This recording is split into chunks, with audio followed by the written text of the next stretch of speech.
तुलसी, अरे ओ तुलसी, तूने वो सारी जड़ी बूटियां और पौधे लाए या नहीं जो मैंने लाने को कहा था? हाँ दादी, ये देखो, जो जो आपने मंगाए थे वो मैं सारे ले आई। अच्छा दादी, आपने मुझे आयुर्वेद का इतना ज्ञान दिया, इतना कुछ सिखाया, पर आपने तो इस पौधे के बारे में कुछ बताया ही नहीं। ये पौधा मुझे जंगल के अंदर से मिला और इसकी सुगंध कितनी अच्छी और मनमोहक है। अरे ये क्या तुलसी, तुझे कितनी बार कहा है कि जिस पौधे की जानकारी ना हो उसे बिना सोचे समझे छूना ही नहीं चाहिए। पर दादी, इसकी सुगंध तो सूंघिए, कितनी अच्छी है। भला इससे क्या खतरा हो सकता है? हाँ? अरे, हर चमकती चीज सोना नहीं होती और वैसे ही हर सुगंधित चीज अच्छी नहीं होती। तूने जो पौधे लाए हैं वो जहरीले हैं, जहरीले। अगर उसे किसी व्यक्ति को दिया जाए तो उसी क्षण उसकी मृत्यु हो जाएगी। ये आप क्या कह रही हैं दादी? इसे देखकर तो कोई नहीं बता पाएगा कि ये जहरीले हैं। हाँ, इसीलिए तो इसका उपयोग शरबत या चाय में डालकर किसी की जान लेने के लिए दी जाती है, क्योंकि इसकी सुगंध इतनी अच्छी है कि किसी को भी शक नहीं होता कि इसमें जहर मिलाया गया है। अच्छा, तो ये बात है। ठीक है, मैं आगे से ना ध्यान रखूंगी और बिना जानकारी के किसी भी चीज को नहीं छूंगी। तेरा कोई भरोसा नहीं है। एक काम करते हैं, आज ही से मैं तुझे जहर और खतरनाक पौधे की जानकारी देना शुरू कर देती हूँ, ताकि तू गलती से भी जहरीली चीज को हाथ ना लगा सके।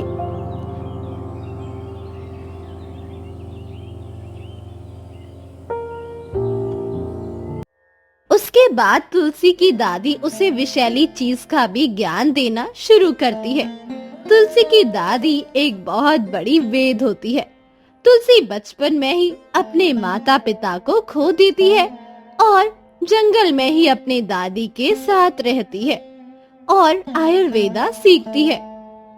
अच्छा दादी, आप तो इतनी बड़ी वेद हैं और आपको आयुर्वेद का कितना ज्ञान है, फिर भी आप जंगल में ही क्यों रहती है? चलिए ना, पास के गांव में चलते हैं। मैं यहाँ जंगल में बोर हो जाती हूँ। मुझे गांव जाने का बहुत मन करता है, पर आप है कि खुद भी नहीं जाती और मुझे भी नहीं जाने देती हैं। पर बेटा, तुझे या मुझे गांव जाने की जरूरत ही क्या है? वहाँ कुछ नहीं रखा है, हम जंगल में ही ठीक है। पर दादी, इस जंगल में भी रह रह कर क्या करेंगे? क्या आपको कभी गांव जाने का मन नहीं करता? क्या आपको अकेला महसूस नहीं होता? देखो तुलसी, एक बात याद रखो, चाहे कुछ भी हो जाए, पर तुम मुझसे वादा करो कि तुम गांव कभी भी नहीं जाओगी। पर क्यों दादी? क्योंकि वहाँ के लोग अच्छे नहीं हैं। तुम समझने की कोशिश करो तुलसी। अच्छा, अब वो सब छोड़ो और यही रहो। मैं कुछ जड़ी बूटियां लेकर आती हूँ, ठीक है? हाँ, ठीक है। उसके बाद तुलसी की दादी जड़ी बूटियां लेने चली जाती है।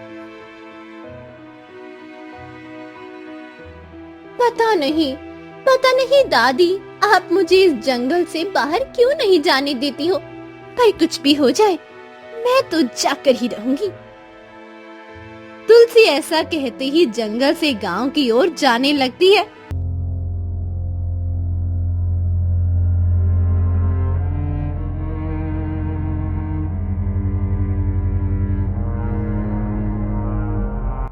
जब वो गांव पहुंचती है तो गांव को देखकर देखती ही रह जाती है।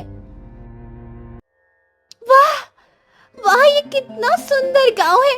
यहाँ पर तो बहुत सारे घर एक साथ है। यहाँ कोई भी अकेले नहीं रहता है, सब साथ में रहते हैं। काश मैं भी इस गांव में रह पाती। पता नहीं दादी मुझे यहाँ आने से क्यों रोक रही थी। ये जगह तो कितनी अच्छी है। तुलसी गांव को देख ही रही थी कि उसे देखकर गांव का एक आदमी उसके पास आता है।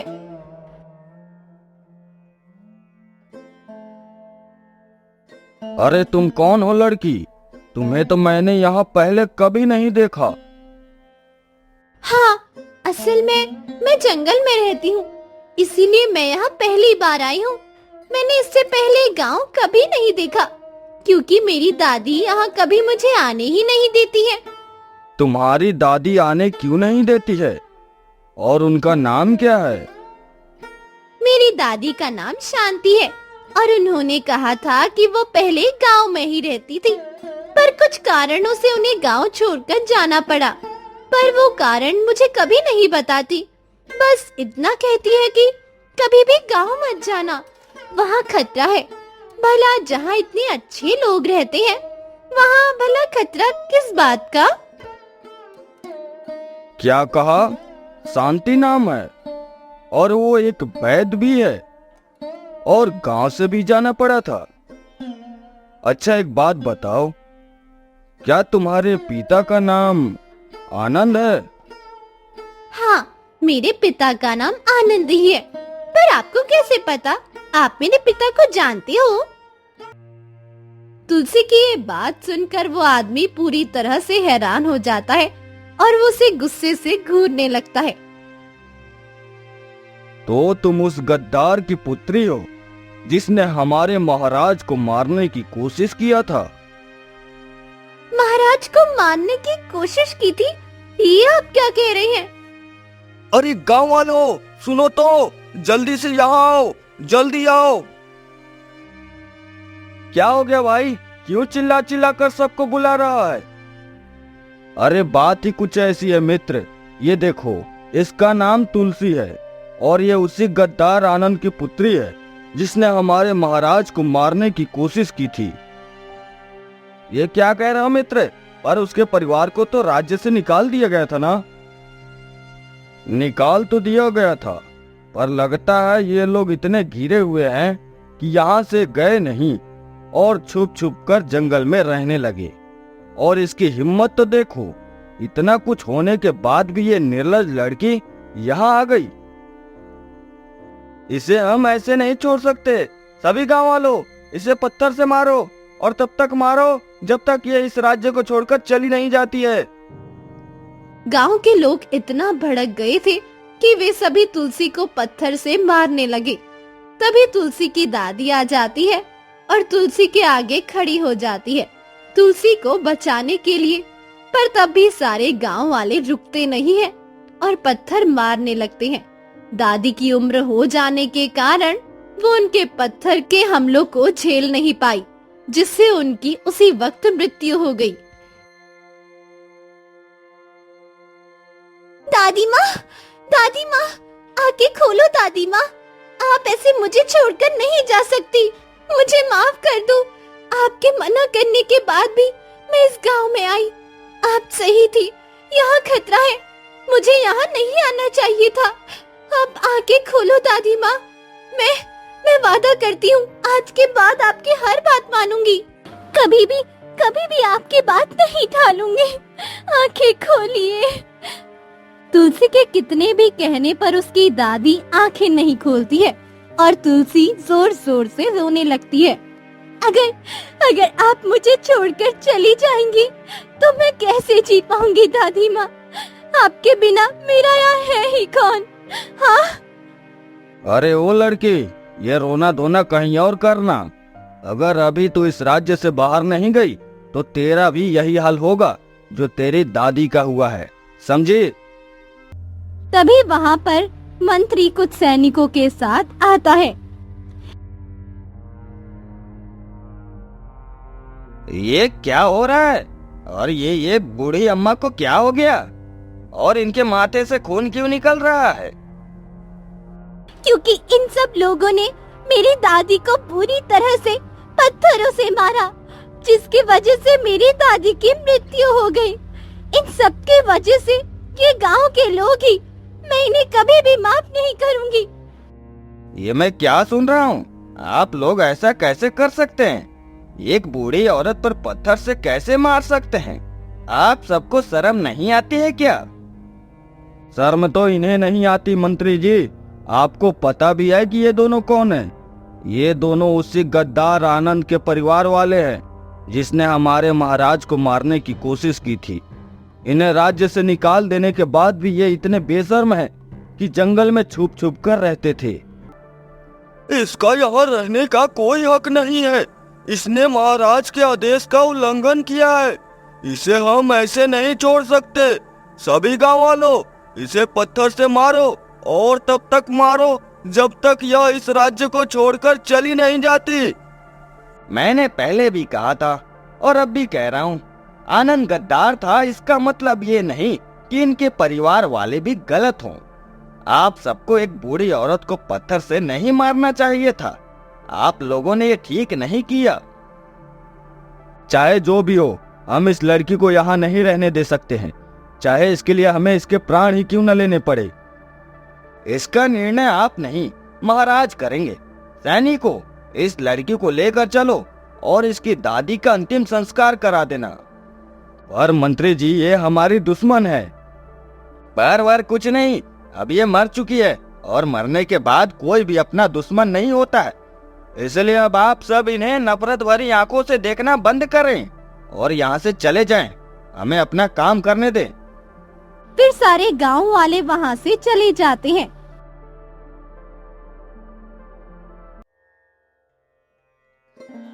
और तुलसी को महाराज के पास ले जाया जाता है, जहां महाराज के साथ साथ राजकुमार अभय भी वहां उपस्थित होते हैं।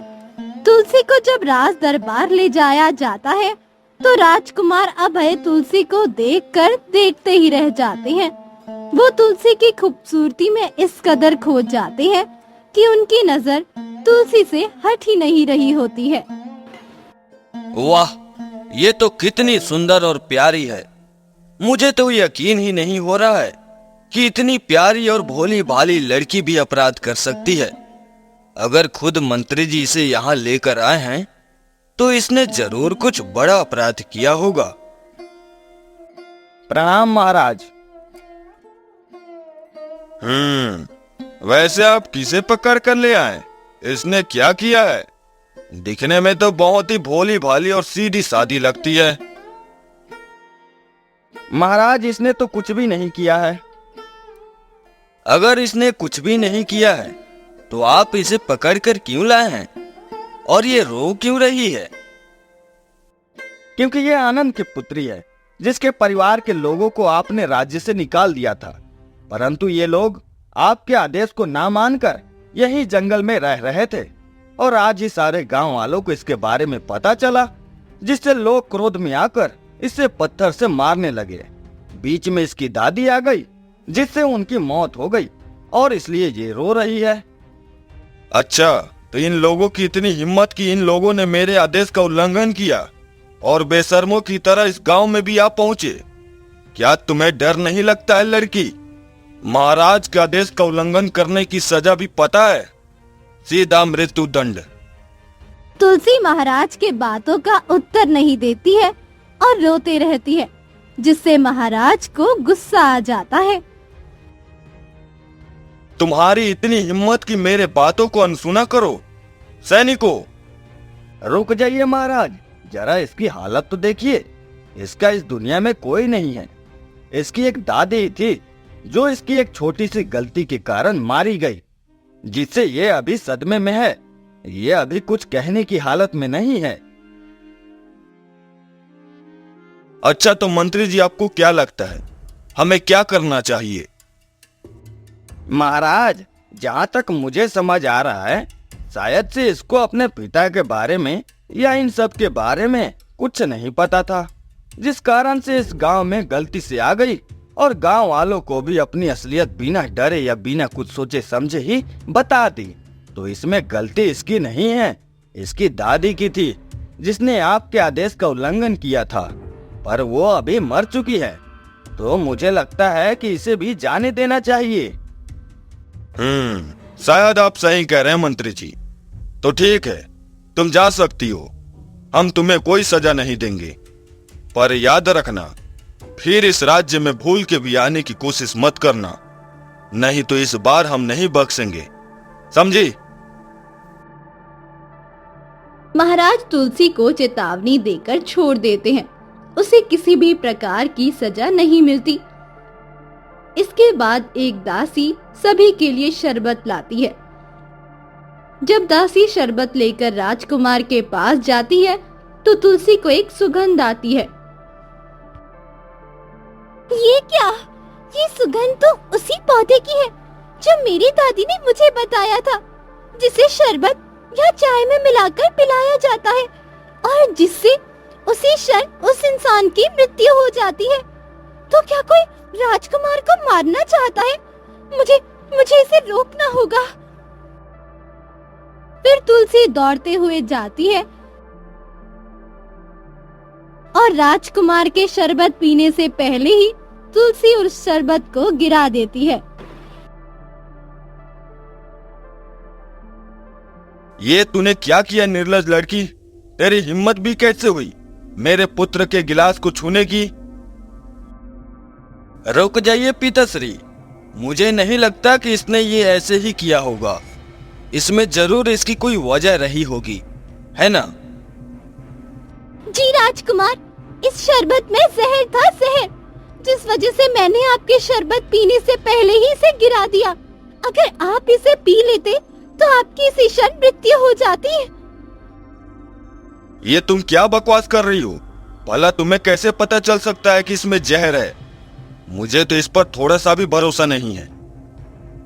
पर मुझे इस पर पूरा भरोसा है पिताजी। दासी, राजवेद को बुला कर लाओ, अभी पता चल जाएगा। उसके बाद दासी राजवेद को लेकर आती है। जब राजवेद आते हैं तो शरबत की जांच करते हैं, जिसमें वो पाते हैं कि इसमें सच में जहर मिला हुआ है। महाराज, मैंने इस शरबत की अच्छे से जांच कर ली है। इसमें जहर था और कोई ऐसा वैसा जहर नहीं। काफी खतरनाक जहर था, जिसे अगर ये पी लेते तो इनकी इसी वक्त मृत्यु हो जाती। पर ये जहर जरूर किसी जहरीले सांप या बिच्छू की होगी।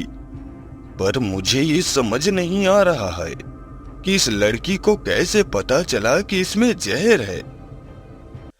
क्योंकि मैं एक वेद की पुत्री हूँ और मुझे आयुर्वेद और जहरीले चीजों का पूरा ज्ञान है। और ये किसी सांप या बिच्छू का नहीं, बल्कि एक जहरीले पौधे का जहर था, जो मैं जिस जंगल में रहती हूँ उसी जंगल के थोड़ा अंदर मिलता है। अगर ये किसी सांप या बिच्छू का जहर ना भी हो, पौधे का ही हो, पर फिर भी तुम्हें कैसे पता चला कि इसमें जहर है? इसकी सुगंध के कारण इससे आने वाली सुगंध काफी अच्छी होती है, जिससे किसी को भी ये पता नहीं चलता कि इसमें जहर मिलाया है। पर इसकी सुगंध थोड़ी सी अलग होती है। अगर आप इसे ध्यान से सूंघेंगे तो अंतर साफ पता चल जाएगा। ये मेरी दादी ने मुझे बताया था। वो एक कमाल की वेद थी, जिसे इन गांव वालों ने मिलकर मार डाला। तुम्हारी दादी एक वैद्य थी? उनका नाम क्या था? शांति देवी नाम था। शांति देवी, उसी गद्दार आनंद की माँ, जिसने महाराज को मारने की कोशिश की थी। मुझे पता नहीं आप सब मेरे पिता पर ऐसे आरोप क्यों लगा रहे हो, लेकिन मेरी दादी को मेरे पिता पर गर्व था, तो मुझे नहीं लगता कि उन्होंने कुछ गलत किया होगा। तो तुम्हें अपने पिता के बारे में कुछ नहीं पता, क्यों, है ना? नहीं, दादी ने कभी बताया ही नहीं, पर वो हमेशा कहती थी कि मेरे पिता एक बहुत अच्छे वेद और एक बहुत ही अच्छे इंसान थे। तुम्हारे पिता एक अच्छे वैद्य तो थे, पर अच्छे इंसान नहीं थे। उन्होंने महाराज के लिए एक दवाई बनाई थी जिसमें जहर था। वो तो अच्छा हुआ कि मुझे पता चल गया था, नहीं तो आज महाराज बच नहीं पाते। तुम्हारे पिता एक गद्दार थे, जो पड़ोसी राज्य से मिलकर महाराज को मारने की साजिश रच रहे थे। नहीं, ये झूठ है। यही सच है। अब तुम मानो या ना मानो, पर महाराज ये यहाँ पर है इसका मतलब इसने आपके आदेश का उल्लंघन किया है। इसे तो कड़ी से कड़ी सजा मिलनी चाहिए। नहीं, इसे इन सब के बारे में कुछ भी नहीं पता है, इसलिए इसे सजा नहीं होगी। ऊपर से इसने मेरे प्राण बचाए हैं, जिसके लिए पिताजी मैं चाहता हूं कि आप इसे यहीं रहने दें। इसके पिता के कारण इसे सजा न दें। पर अभय, हम इस पर भरोसा नहीं कर सकते हैं। पर मुझे इस पर पूरा भरोसा है और इसलिए आज से तुम मेरी रक्षक के रूप में काम करोगी। अगर किसी ने मुझे फिर से जहर दिया या मुझे कुछ हो गया तो तुम मेरी रक्षा करोगी, और इससे यह भी साबित हो जाएगा कि तुम गद्दार नहीं हो, तुम भरोसे के लायक हो, जिससे गांव वाले भी तुम्हें जरूर अपनाएंगे। राजकुमार ने तुलसी को अपने रक्षक का पद दे दिया, जिससे राजवेद को खुशी बिल्कुल भी नहीं हुई और ना ही इस बात से कोई और खुश था।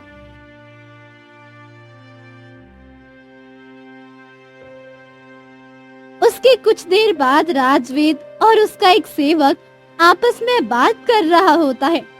तुलसी वहां से पार हो ही रही होती है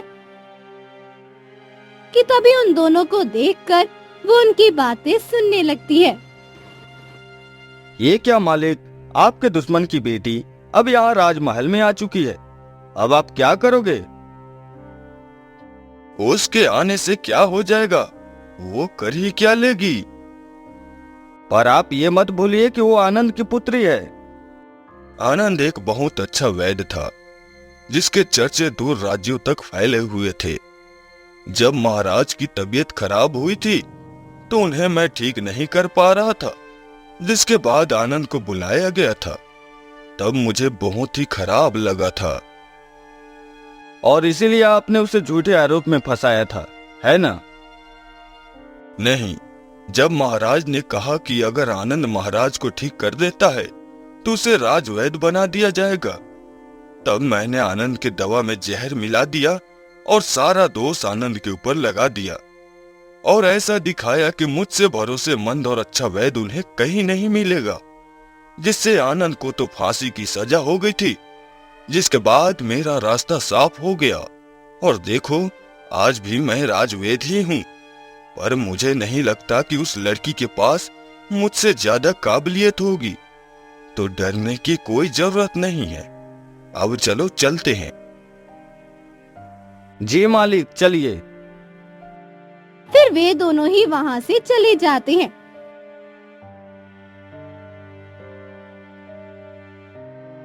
और तुलसी ये सब सुनकर रोने लगती है।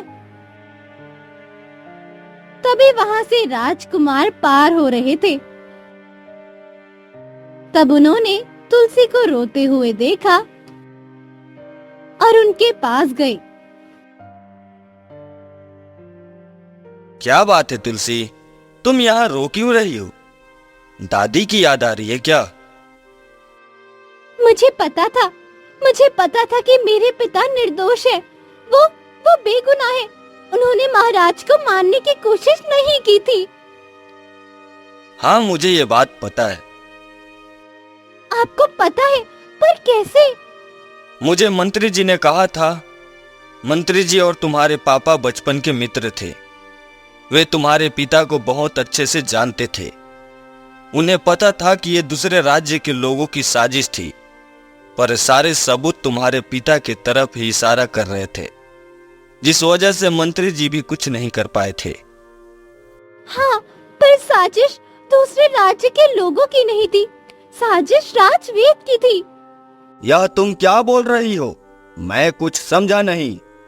राजकुमार के पूछने पर तुलसी सारी बात राजकुमार को बता देती है, जो उसने अभी खुद राजवेद के मुंह से सुनी थी, जिसे सुनकर राजकुमार पूरी तरह से हैरान हो गए थे। ये तुम क्या कह रही हो? मुझे तो विश्वास ही नहीं हो रहा है कि राजवैद्य ऐसी नीच और घटिया हरकत कर सकते हैं, परंतु अब हम चाह कर भी उनका कुछ नहीं कर सकते। क्यों नहीं कर सकते हैं आप तो राजकुमार हैं ना, आप चाहे तो उन्हें सजा दे सकते हैं। दे तो सकते हैं, पर ऐसा करने से सब हमारे विरुद्ध हो जाएंगे। सबको लगेगा कि हम एक क्रूर शासक हैं, क्योंकि हमारे पास कोई सबूत नहीं है। और बिना सबूत के हम किसी को भी सजा नहीं दे सकते, समझा करो। पर तुम चिंता मत करो, एक भी सबूत अगर मिलता है, छोटे से छोटा ही सही, तो हम उन्हें सजा अवश्य दिलाएंगे, भरोसा रखो। राजकुमार ऐसा कहते ही वहां से चले जाते हैं। तुलसी को अब ये पता है कि उसके पिता के और दादी के मृत्यु का कारण वो राजवेद है, पर फिर भी वो कुछ नहीं कर पाती और धैर्य रखती है ताकि वो बदला ले सके। तुलसी को काम करते करते अब काफी दिन बीत जाते हैं और तब एक महामारी गांव में प्रवेश करती है, जो बच्चों और बूढ़ों को अपने चपेट में लेने लगती है, जिससे सारे गांव वाले बेहद परेशान हो जाते हैं और महाराज के पास आते हैं।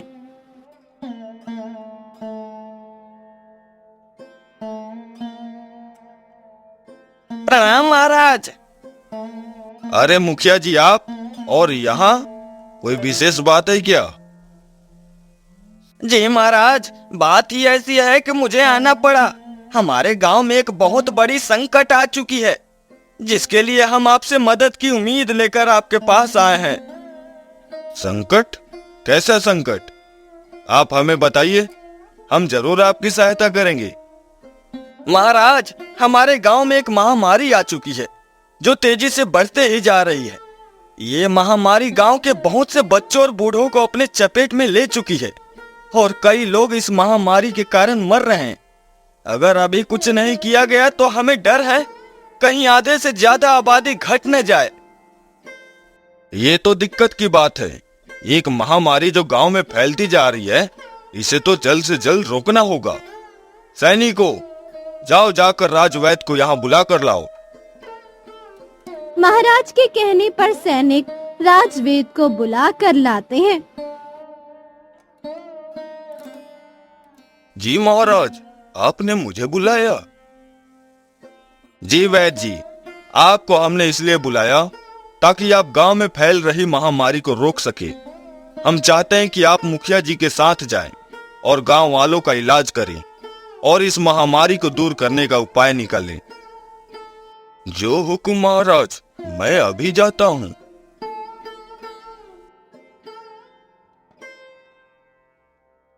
उसके बाद राजवेद मुखिया के साथ गांव जाते हैं। वहां की हालत काफी खराब होती है। राजवेद महामारी से ग्रसित बच्चों को देखते हैं, पर वो उस बीमारी को समझ नहीं पाते हैं। उनका इलाज करने की पूरी कोशिश करते हैं, पर कुछ नहीं होता। अंत में राजवेद हार मान जाते हैं।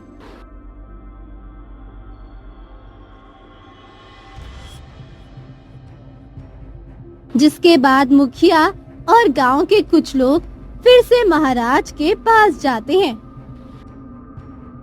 महाराज, राजवैद्य भी इस महामारी का तोड़ नहीं निकाल पा रहे हैं। महाराज, अब आप ही कुछ कीजिए, ऐसे में हमारे बच्चे बच नहीं पाएंगे।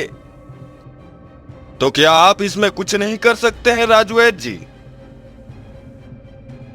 मुझे क्षमा करें महाराज, पर यह महामारी नहीं है।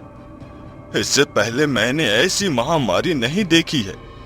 इसका तोड़ निकालने के लिए हमें कुछ वर्ष लग सकते हैं, क्योंकि हमें परीक्षण करते रहना होगा और परीक्षण करते करते ही इसका तोड़ एक दिन अवश्य मिलेगा। तो क्या तब तक हमारे बच्चे मरते रहेंगे राजवैद्य जी? महाराज, हमारे पास कुछ वर्षों का समय नहीं है, क्योंकि ये महामारी फैलते ही जा रही है। ऐसा ही चलता रहा तो पूरा राज्य इसकी चपेट में आ जाएगा।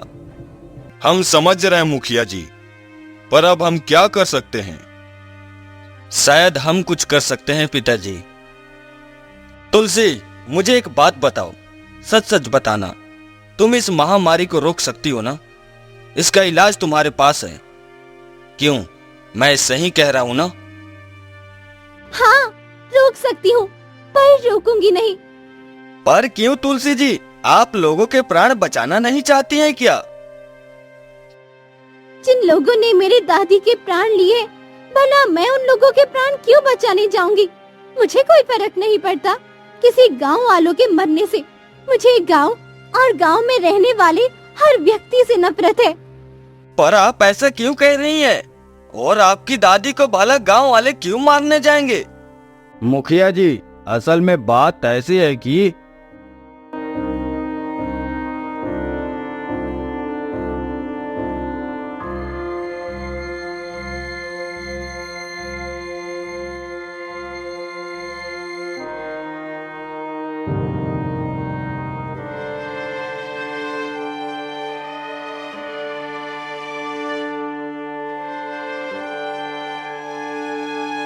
मैं मानता हूँ कि गांव वालों ने ये ठीक नहीं किया है। उन्हें आपके पिता के कर्मों की वजह से आपकी बूढ़ी दादी को पत्थर से नहीं मारना चाहिए था, पर आप इन गांव वालों की सजा उनके बच्चों को ना दे। बात यहाँ गांव वालों से ज्यादा बच्चों की है। हाँ तुलसी, ये सही कह रहे हैं। जैसे तुम्हारे पिता के कर्मों की सजा तुम्हें मिली तो तुम्हारे साथ कितना अन्याय हुआ, तुम्हें कितना बुरा लगा, वैसे ही गांव वालों की सजा तुम छोटे छोटे बच्चों को दे रही हो, तो ये भी तो अन्याय हुआ ना। पर राजकुमार, देखो तुलसी, निर्णय तो तुम्हारा ही है कि तुम्हें क्या करना है। मैं तो बस इतना ही कहूंगा कि वो बच्चे जो महामारी के कारण मर रहे हैं, इसमें उनका कोई कसूर नहीं है, वो मासूम है। बाकी तुम्हारी मर्जी। राजकुमार के ऐसा कहने से तुलसी बहुत ही सोचती है और मदद करने के लिए हाँ कर देती है। ठीक है, मैं मदद करने के लिए तैयार हूँ, पर ये सब मैं उन बच्चों के लिए कर रही हूँ, गांव वालों के लिए नहीं। उसके बाद तुलसी मुखिया जी के साथ गांव जाती है और गांव जाने के बाद बच्चों को ध्यान से देखती है और दवाई बनाने लगती है। जब तुलसी दवाई बनाकर बच्चों को देती है तो 2 से 3 दिनों के अंदर अंदर गांव के सारे बच्चे ठीक होने लगते हैं, जिसे देखकर गांव के सारे लोग खुश हो जाते हैं।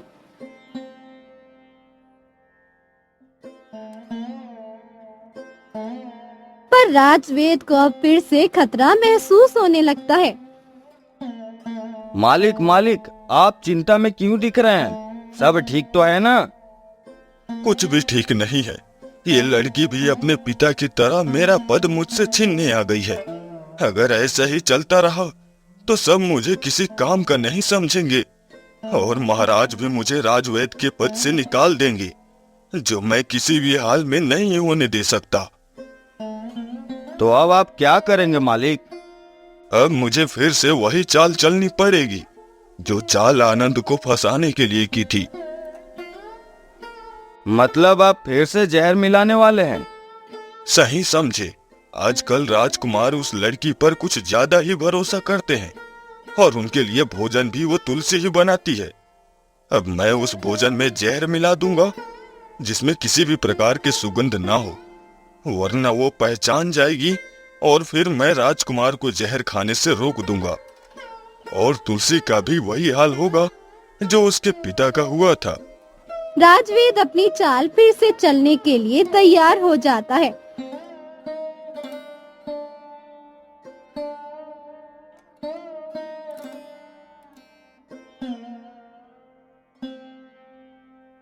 और जब तुलसी खाना बना रही होती है और एक पल के लिए तुलसी वहां से हट जाती है, तो उसका फायदा उठाकर राजवेद खाने में जहर मिला देता है। तुलसी इन सबसे अनजान होती है और वो भोजन लेकर राजकुमार के पास उनके कक्ष में जाती है। राजकुमार, आपका भोजन। अरे वाह, तुम आ गई। मुझे कितनी जोर से भूख लगी थी और आज तो सुगंध भी अच्छी आ रही है। लगता है भोजन आज कुछ ज्यादा ही स्वादिष्ट बना है। राजकुमार भोजन का सुगंध लेकर भोजन खाने जा ही रहे होते हैं कि अचानक से राजवेद आ जाते हैं। रुक जाइए राजकुमार, आप इस भोजन को नहीं खा सकते हैं, इसमें जहर मिला हुआ है। ये आप क्या कह रहे हैं राजवेद जी? भला इसमें जहर कैसे हो सकता है? ये तो खुद तुलसी बनाकर लाई थी। क्योंकि जहर और किसी ने नहीं बल्कि इस तुलसी ने मिलाई है। ये अपने पिता का बदला लेने के लिए आपको मारना चाहती है। और अगर बदला लेना ही है तो महाराज को जहर देना चाहिए ना, मुझे क्यों देगी? मैंने क्या किया है? उल्टा तो मैंने इसकी मदद की है। आप बेकार में ही इस पर शक कर रहे हैं राजवेद जी। नहीं राजकुमार, आप समझ नहीं रहे हैं। मैंने इसे खुद अपनी आंखों से जहर मिलाते हुए देखा है। मेरा विश्वास कीजिए। क्या कहा आपने? इसे जहर मिलाते हुए देखा है या खुद ही जहर मिलाया है राजवेद जी? ये आप क्या कह रहे हैं राजकुमार? भला मैं आपके भोजन में जहर कैसे मिला सकता हूँ?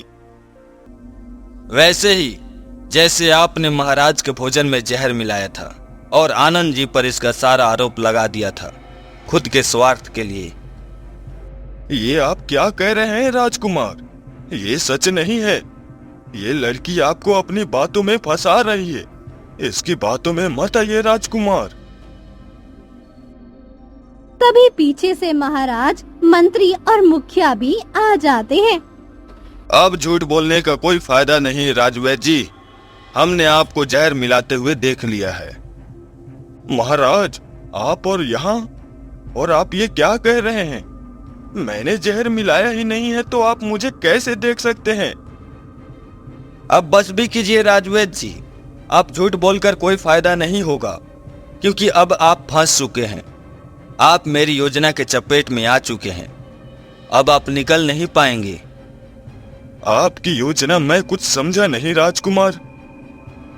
मैं समझाता हूं। जब आप और आपके सेवक आपस में बात कर रहे थे तो तुलसी ने वो सब सुन लिया और हमें बताया, पर हमारे पास कोई सबूत नहीं था। पर जब महामारी आई तो हमें पूरा विश्वास था कि अगर तुलसी इस महामारी का तोड़ निकाल लेती है तो आप उसे भी फंसाने की कोशिश जरूर करेंगे, और हुआ भी ऐसा ही।